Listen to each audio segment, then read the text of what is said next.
Ego ഇല്ല എന്ന് ആരെങ്കിലും പറയുന്നുവെങ്കിൽ ഒന്ന് സൂക്ഷിക്കണം. സ്വയം ഈഗോ ഇല്ല എന്നാണ് ചിന്തിക്കുന്നതെങ്കിൽ, ഈഗോ ഇല്ല എന്നാണ് സ്വയം പറയുന്നതെങ്കിൽ സ്വയവും ഒന്ന് സൂക്ഷിക്കണം. കാരണം ഈഗോ എല്ലാവരിലും ഉണ്ടാകും. ഒന്നല്ലെങ്കിൽ മറ്റൊരു രീതിയിൽ ഈഗോ എല്ലാവരിലും ഉണ്ടാകും. അപ്പോൾ ഈഗോ ഇല്ല എന്ന് കരുതുന്നവർ കൂടുതൽ അപകടകാരികളാണ്. ഇത് പറയുമ്പോൾ ഈഗോ ഇല്ല എന്ന് പറഞ്ഞ് ശീലിച്ചവർക്ക് ബുദ്ധിമുട്ട് തോന്നും. അവർ മറ്റാരുടെയെങ്കിലും മുന്നിലൊക്കെ ഈഗോ ഇല്ല എന്ന് പറഞ്ഞുവെങ്കിൽ അവർക്കത് ബുദ്ധിമുട്ട് തോന്നിയേക്കാം. പക്ഷേ മാറാൻ ശ്രമിക്കുക, സ്വയം ചിന്തിക്കുക. കാരണം നമുക്കതുണ്ട്, ഈഗോ ഉണ്ട് എന്നറിയുമ്പോഴാണ് അത് അസ്ഥാനത്തും അനാവശ്യമായും ഉപയോഗിക്കാതിരിക്കാൻ കഴിയുക. ഈഗോ ഇല്ല എന്നാണ് ധരിച്ചു വെച്ചിരിക്കുന്നതെങ്കിൽ ഈഗോ ഇല്ല എന്നുള്ള ധാരണയിൽ നാം എപ്പോഴും പ്രദർശിപ്പിക്കുന്നത് ഈഗോ ആയിരിക്കും.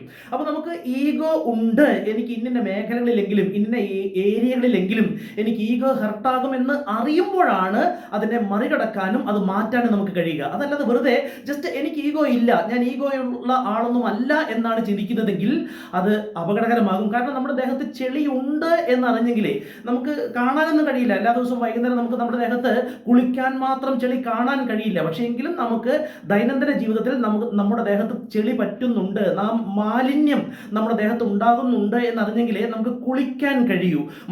എൻ്റെ ദേഹത്ത് മാലിന്യമേ ഇല്ല എന്നാണ് ചിന്തിക്കുന്നതെങ്കിൽ അദ്ദേഹത്തിന് കുളിക്കാൻ കഴിയില്ല എന്നതുപോലെയാണ് ഈഗോ ഉണ്ട് എന്നുള്ള ആ ഒരു തിരിച്ചറിവ് നാം സ്വയം പരിശോധിച്ചാൽ നമുക്ക് മനസ്സിലാക്കാൻ കഴിയും. ഇനി അത് പരിശോധിക്കാനുള്ള മനോഭാവം ഇല്ലെങ്കിൽ പോലും എല്ലാവരിലും ഈഗോ ഉണ്ട് എന്നുള്ള ഒരു സത്യം, ആ ഒരു സയൻസ് മനസ്സിലാക്കിക്കൊണ്ട് ആ ഈഗോ ഉണ്ട് എന്നുള്ള തിരിച്ചറിവ് തമ്മിൽ വരുമ്പോഴാണ് നമുക്ക് അനാവശ്യമായി ഈഗോകൾ പ്രദർശിപ്പിക്കാതിരിക്കാനും നമുക്കും മറ്റുള്ളവർക്കും ബുദ്ധിമുട്ടുണ്ടാക്കാതെ ജീവിക്കാനും കഴിയുക.